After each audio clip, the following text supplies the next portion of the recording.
আসসালামু আলাইকুম, আশা করি সবাই ভালো আছেন। তো আমি আজকে ঘরেই চুলায় তৈরি করে দেখাবো পিৎজা খুব সহজে। এখানে আমি আটা নিয়েছি, দিয়ে দিলাম এখানে আমি 2 চামচ গুঁড়ো দুধ, আর দিয়ে দিলাম স্বাদ মতো লবণ, আর এখানে দিয়ে দিচ্ছি 1 চা চামচ ইস্ট।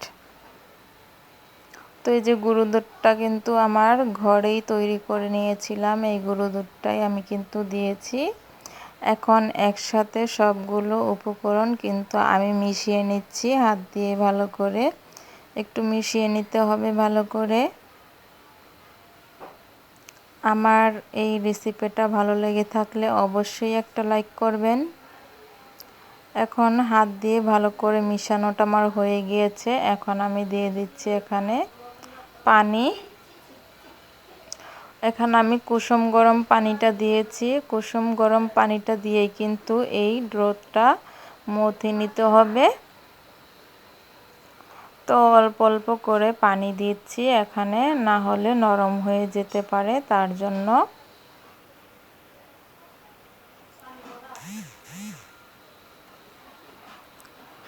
কমেন্টে জানাবেন আমার এই রেসিপিটা কীরকম হয়েছে। তো এই যে দেখুন, আমি কিন্তু ভালো করে মথে নিচ্ছি।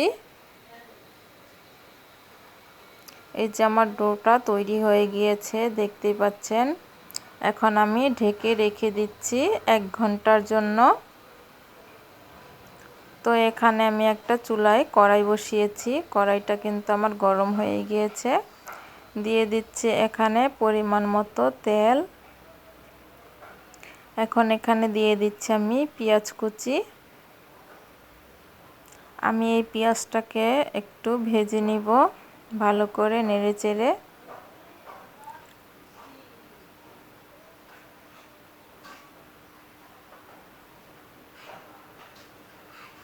তো পেঁয়াজটাকে কিন্তু নেড়েচেড়ে ভালো করে ভেজে নিচ্ছি।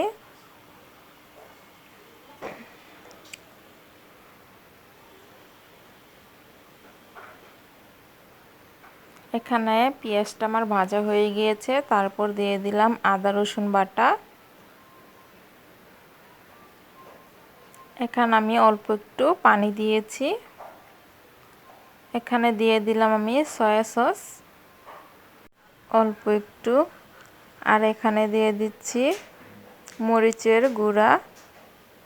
এখন ভালো করে মিশিয়ে নিচ্ছি। এখানে দিয়ে দিলাম স্বাদ মতো লবণ। ভালো করে একটু কষিয়ে নিচ্ছি মশলাটাকে। দিয়ে দিলাম অল্প একটু টেস্টি সল্ট। দিয়ে দিলাম এখানে গরম মশলা বাটা।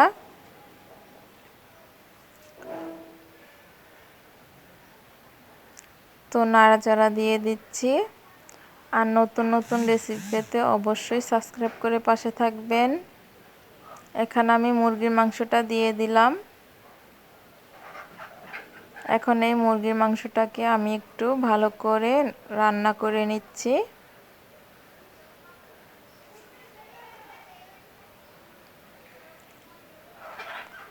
ঢাকনা দিয়ে আমি ঢেকে দিলাম। তো দেখুন, ঢাকনাটাকে তুলে নিয়েছি। মুরগির মাংসটা থেকেই কিন্তু পানি বের হয়েছে, সেই পানিটা দিয়েই কিন্তু আমি মুরগির মাংসটাকে রান্না করে নিচ্ছি। আমি আর এখানে পানি দিব না। যদি আপনাদের মনে হয় যে মুরগির মাংসটা ভালো করে হবে না, তাহলে আপনারা চাইলে একটু পানিও দিতে পারেন। তো নেড়েচেড়ে এখন আমি এই মুরগির মাংসটা কিন্তু ভালো করে রান্না করে নিয়েছি। এখন আমি নামিয়ে রেখে দিচ্ছি মুরগির মাংসটা। পিৎজা তৈরি করার জন্য যে ডোটা আমি রেখে দিয়েছিলাম, তো দেখুন এই ডোটা কিন্তু ডবল হয়ে গিয়েছে ফুলে। তো এখন আমি একটা রুটি বানিয়ে নিয়েছি, দেখতে পাচ্ছেন। মোটা করে এই রুটিটা বানিয়ে নিয়েছি। তো এখন একটা কাঁটা চামচের সাহায্যে আমি কিন্তু একটু ছিদ্র করে নিয়েছি। তো এই যে দেখতে পাচ্ছেন, আমি কাঁটা চামচের সাহায্যে কিন্তু ছিদ্র করে নিয়েছি। তো এখানে আমি দিয়ে দিলাম টমেটো সস। আপনারা চাইলে পিৎজা সসও দিতে পারেন। তখন এই সসটাকে ভালো করে মেখে নিয়েছি। তো এখন আমি এখানে যে মুরগির মাংসটা রান্না করে রেখেছিলাম সেটা দিয়ে দিলাম। এখন আমি এখানে দিয়ে দিচ্ছি চিজ। এই চিজটা কিন্তু আমার ঘরেই তৈরি করা। এখন আমি এখানে দিয়ে দিয়েছি পেঁয়াজ। তো আপনারা চাইলে এখানে ক্যাপসিকামও দিতে পারেন, কিন্তু আমি সাধারণভাবে পিৎজাটা তৈরি করে দেখিয়ে দিলাম আজকে। তো এখন এই যে আমি হাঁড়িতে কিন্তু হিট দিয়ে নিচ্ছি। এখন আমি এই চুলাতেই তৈরি করে নিচ্ছি জাল দিয়ে। পিৎজাটা দেখুন আমার কিন্তু তৈরি হয়ে গিয়েছে। দেখতে পাচ্ছেন কতটা সুন্দর হয়েছে, আর খেতে কিন্তু খুবই টেস্টি।